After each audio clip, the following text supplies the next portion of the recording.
वही तो दलाली कर रहे हैं, कोई दिखा रहा है? कौन दलाली कर रहा है? पूरे चैनल वाले कर रहे हैं, सच्चाई दिखाई नहीं सकते। देखिए, हाँ आप बोल रहे थे आज तक वाले बेचारे चले गए। बीजेपी के नेता ही कहते हैं कि बेटियां सुरक्षित हैं और बीजेपी के ही नेता लड़कियों को नोचने का काम करते हैं। अगर यहाँ पे कोई मुसलमान होता ना तो अब तक बुलडोजर चल जाता। इनके घर पे बुलडोजर कब चलेगा बताओ? हम तो कहते हैं रे योगी बाबा महाराज, ऐसा बुलडोजर भेजिए मित्तल साहब के यहाँ और जो 4 आरोपी हैं उनके यहाँ, कि उनका पूरा खानदान, पूरा रिश्तेदार, मैं तो कहता हूँ भारत का बच्चा बच्चा ऐसी हरकत करने को ना सोच सके।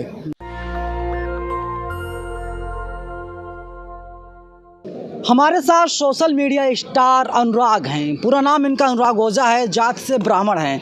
अनुराग, ये बीजेपी वाले रेप करते हैं या रेप का आरोप लगता है तो इन्हें क्लीन चिट दे दी जाती है। अच्छा पहले आप बताइए, रेप करते हैं या आरोप ही लगता है? नहीं, आरोप करते होंगे तभी लगता है आरोप। करते हैं ना, आप ये बात मानते हैं? और मैं नहीं मानता तो कोर्ट सिद्ध करेगा, कोर्ट बताएगा। कोर्ट बताएगा, इनका कोर्ट बताएगा। और अगर अभी इसमें कांग्रेस का कोई नेता होता या आम आदमी पार्टी का होता, टीएमसी का होता, तो अब तक इसे फांसी की सज़ा दिलवा देते। यहाँ जंतर मंतर पे ना जितने भी बीजेपी के बैठे हैं सबके सब लाइन से बैठे होते। दुनिया की सबसे बड़ी पार्टी के नेता हैं, आप ऐसे आरोप लगा रहे हैं, गलत बात है भाई। दुनिया की सबसे बड़ी पार्टी के और क्या बीजेपी है? अनुशासन उसमें है। कौन सा अनुशासन है? अरे अनुशासन क्यों नहीं, जो मोदी जी कहते हैं, जो नड्डा साहब कहते हैं, वही बीजेपी के नेता करते हैं। अच्छा, तो इसका मतलब आप मानते हैं कि जो मनोज मित्तल ने करा या फिर जो मध्य प्रदेश में हुआ वो प्रधानमंत्री जी? अरे सुनो सत्ता के दलालो, आप ये मानते हो? अभी आपने बताया कि जो जेपी नड्डा जी कहते हैं और प्रधानमंत्री जी कहते हैं, आप सीधा का सीधा आरोप प्रधानमंत्री जी पे और जेपी नड्डा जी पे लगा रहे हो। आप मानते हो कि प्रधानमंत्री जी और जेपी नड्डा जी ने कहा होगा कि वहाँ पे जाके रेप करिए? हो, मैं नहीं मानता भाई ये बात। प्रधानमंत्री जी और जेपी नड्डा जी इतने सम्माननीय व्यक्ति हैं कि वो ऐसी बात कह ही नहीं सकते।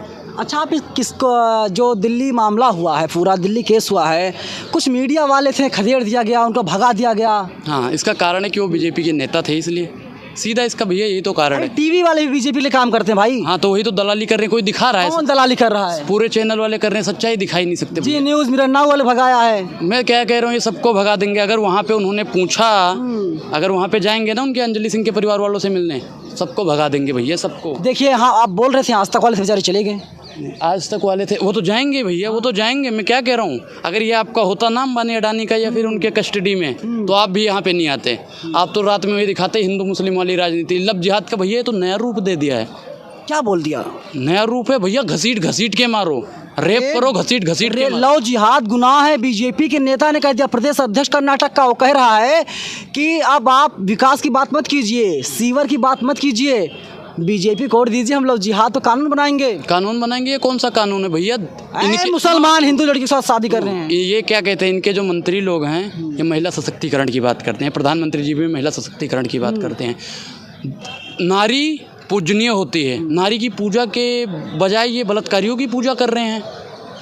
अरे कहाँ पूजा कर रहे हैं भाई, अपवाद स्वरूप एक दो हो जाता है। अच्छा, ये अफवाह है? ये अपवाद। आप मानते हो कि जो मित्तल साहब ने करा है वो सही है? सही है या गलत है, आप बताओ।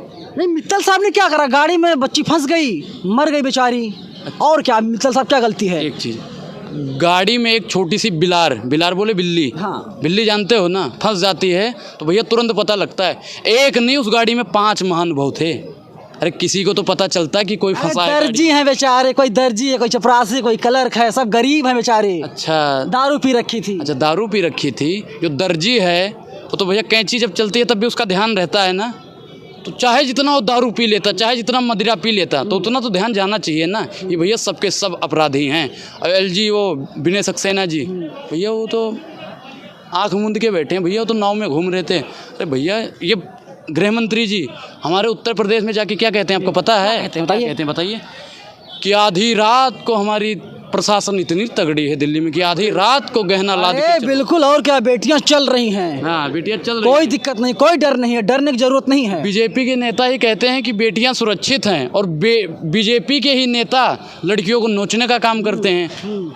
कौन नोच लिया बताइए? अभी देख लो भैया, 31 तारीख की रात पी के फिर काम कर दिया।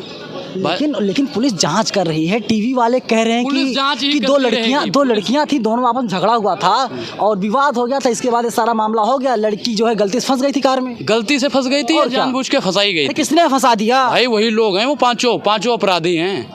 5 अपराधी हैं, उन पे सख्त से सख्त अरे कार्रवाई की। टीवी वाले कुछ और बता रहे हैं भैया। टीवी वाले क्या बता रहे हैं बताओ? अरे कुछ और बता रहे हैं टीवी वाले तो। टीवी वाले तो उन्हीं की दलाली करेंगे। इनकी दलाली? भारतीय जनता पार्टी की अरे क्या दलाली। बात करते हैं आप, और आरोप लगा रहे हैं। भाई मैं क्या कह रहा हूँ, अगर यहाँ पे कोई मुसलमान होता ना हाँ। तो अब तक बुलडोजर चल जाता। इनके घर पे बुलडोजर कब चलेगा बताओ? ये बड़ी बड़ी बात है। अगर कोई आरोपी मुसलमान होता तो घर पर बुलडोजर चल जाता और कहा जाता बाबा का बुलडोजर उत्तर प्रदेश से अब राष्ट्रीय राजधानी दिल्ली में आ गया है और उसे घर को तोड़ दिया जाता। लेकिन क्या मनोज मित्तल घर पर बुलडोजर नहीं चलना चाहिए? चलना चाहिए। मैं तो क्या कह रहा हूँ, रिश्तेदारों के भी घर पे चला दो, ताकि भारत में भविष्य में कोई ऐसा भाजपा का नेता काम करने के लिए सोच भी ना सके। ये कहते हैं ना, बुलडोजर इसलिए चलाते हैं ताकि आने वाली नस्ल पत्थर फेंकने का काम ना करे। तो हम तो कहते हैं रे योगी बाबा महाराज, ऐसा बुलडोजर भेजिए मित्तल साहब के यहाँ और जो 4 आरोपी हैं उनके यहाँ, कि उनका पूरा खानदान, पूरा रिश्तेदार, और मैं तो कहता हूँ भारत का बच्चा बच्चा ऐसी हरकत करने को ना सोच सके। बताइए, इनका कई आरोप है, गंभीर आरोप है, और किस तरीके से पूरी मीडिया, पूरी बीजेपी और कुछ लोग कह रहे हैं कि दिल्ली पुलिस, मैं नहीं कह रहा हूँ, कि जो 5 आरोपी हैं उनको बचाने में पूरी तरीके से जुट गई है। कोर्ट में मामला चला गया है, अब देखना होगा कि उनको इंसाफ मिल पाएगा या नहीं मिल पाएगा। हमारी मौजूदगी जंतर मंतर पर, मैं एक बार तस्वीरें दिखा देता हूँ, आप इन तस्वीरों को देख लीजिए। किस तरीके से अर्धसैनिक बलों को लगाया गया है, नॉर्मल जो दिल्ली पुलिस है उन सबको यहाँ पर लगा दिया गया है, क्योंकि आम आदमी पार्टी के तमाम नेता, तमाम कार्यकर्ता यहाँ पर आंदोलन करने के लिए आएंगे, कैंडल मार्च निकालेंगे, शाम का वक्त है, और उस बेटी के लिए इंसाफ की गुहार लगाएंगे। और आम आदमी पार्टी लगातार कह रही है कि जो दिल्ली पुलिस कमिश्नर हैं, एलजी साहब हैं, और जितने एसएचओ हैं, डीसीपी हैं, सबको बर्खास्त कर दिया जाना चाहिए एक तरफ से। लेकिन केंद्रीय गृह मंत्री अमित शाह की तरफ से अभी तक कोई कदम नहीं उठाया गया है। पूरी घटना को आप लोग किस नज़र से देखते हैं? आप लोग अपनी राय कमेंट बॉक्स में जरूर दीजिएगा। सहयोगी शिखा के साथ मैं नवीन कुमार नंदन, नेशनल दस्तक, जंतर मंतर, दिल्ली। नेशनल दस्तक की आपसे गुजारिश है कि अगर इसको बचाना चाहते हैं तो नेशनल दस्तक को सब्सक्राइब करने के लिए रेड कलर के सब्सक्राइब बटन को दबाएं, फिर बेल आइकन की घंटी दबाएं। नेशनल दस्तक को बचाने के लिए बहुत जरूरी है कि हर खबर को शेयर करें, लाइक करें, कमेंट जरूर करें।